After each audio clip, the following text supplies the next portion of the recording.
Bienvenue dans cette nouvelle capsule vidéo correction de QCM en chimie organique.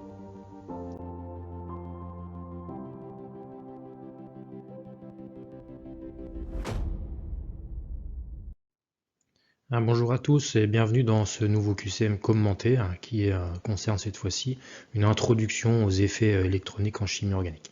Comme d'habitude, je te laisse faire pause un petit moment, essaye de répondre le plus rapidement possible à l'ensemble des items et ensuite je te donne toutes les réponses. Alors question numéro 1, toutes les liaisons simples de ce composé possèdent la même stabilité. Alors on l'a vu ensemble, tu le savais déjà probablement avant, les liaisons covalentes entre les atomes sont constituées de deux électrons qui sont mis en commun par ces deux atomes, un électron célibataire étant apporté par chacun des deux atomes du couple. Et on l'a vu également, ces atomes vont avoir des comportements différents vis-à-vis des électrons de ces liaisons, de ce qu'on appelle les doublés liants. Et cette différence de comportement, c'est ce qu'on appelle l'électronégativité, qui correspond tout simplement à la force que va avoir tel ou tel atome pour attirer les électrons à lui. Donc, cette électronégativité, on a dit qu'on pouvait la résumer sur ces quelques éléments, mais elle est valable dans tout le tableau périodique, avec de gauche à droite une augmentation de l'électronégativité, c'est-à-dire une augmentation de la force de l'atome pour attirer les électrons de la liaison. Et deux possibilités s'offrent à toi dans ce cas-là, en tout cas s'offrent aux différents types de liaisons.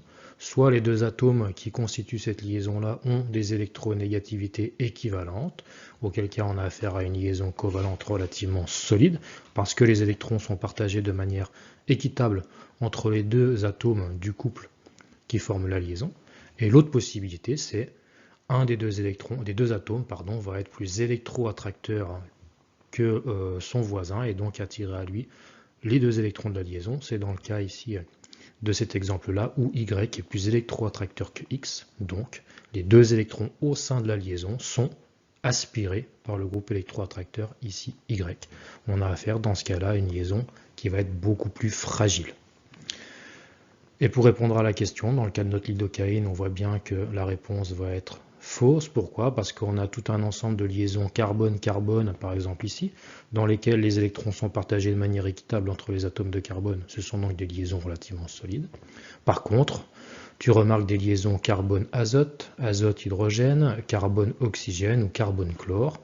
Et dans chacun des cas, à chaque fois, sur le couple d'atomes qui constituent ces liaisons-là, il y a toujours un atome beaucoup plus électroattracteur, beaucoup plus gourmand en électrons, qui va attirer à lui les deux électrons de la liaison. Donc, ça veut dire que ces liaisons vont avoir des stabilités différentes d'une liaison carbone-carbone par exemple. Donc, dans cette molécule-là, il existe un certain nombre de liaisons différentes qui vont donc posséder une stabilité différente. Donc, réponse à ces thèmes-là, faux. Alors, item B, la liaison double CO, c'est la fonction carbonyle qu'on retrouve ici, est une liaison polarisée. Alors la liaison double CO, la voici, donc elle est constituée d'une liaison simple sigma et d'une liaison double pi. Donc cette liaison double comporte en tout 4 électrons, 2 électrons par liaison, par doublet liant.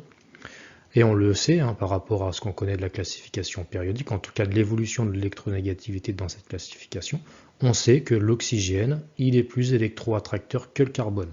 Ça veut dire quoi? Ça veut dire au sein de cette liaison, l'oxygène va aller pomper les 4 électrons de la liaison double. On va se retrouver donc d'un côté avec un excès d'électrons au niveau de l'atome d'oxygène et un défaut d'électrons au niveau de l'atome de carbone. Cet excès et ce défaut vont être représentés respectivement par ce qu'on appelle des charges partielles négatives, excès d'électrons, et une charge partielle positive, défaut d'électrons au niveau du carbone.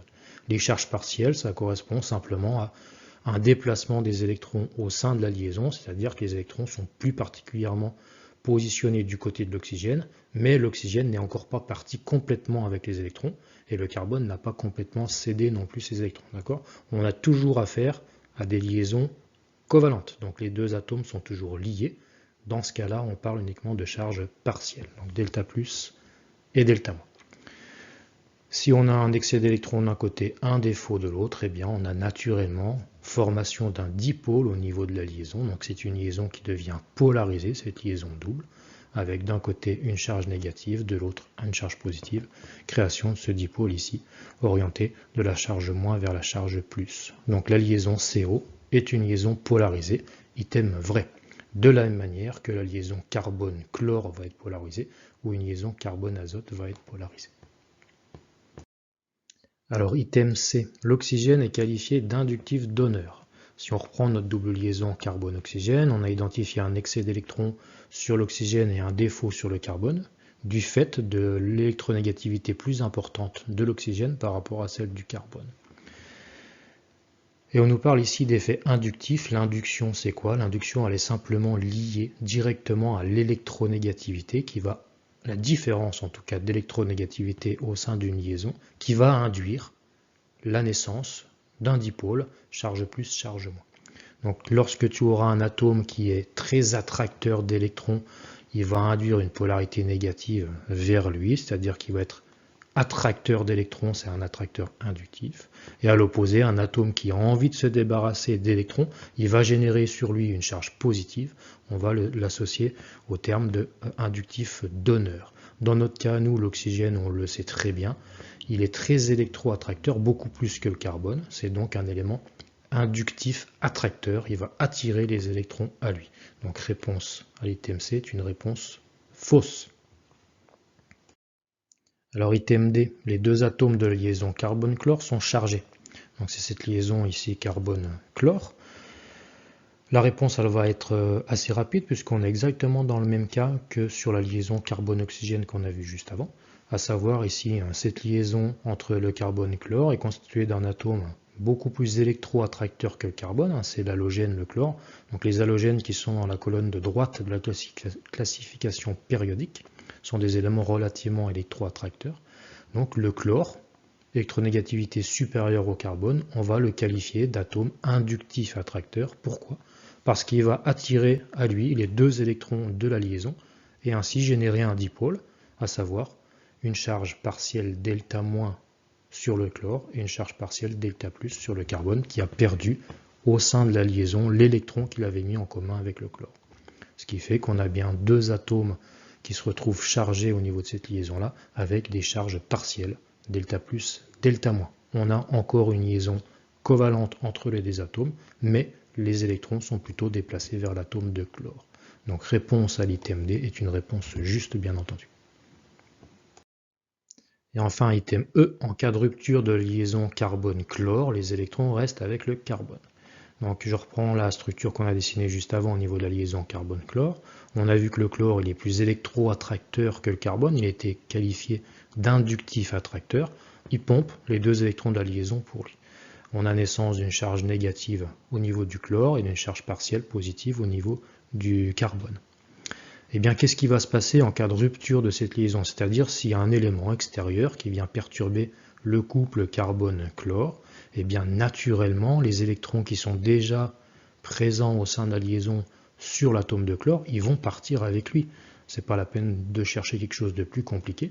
Donc si cette liaison doit se rompre, pour une raison ou une autre, les deux électrons resteront bien entendu avec l'élément le plus électro-attracteur, à savoir ici le chlore.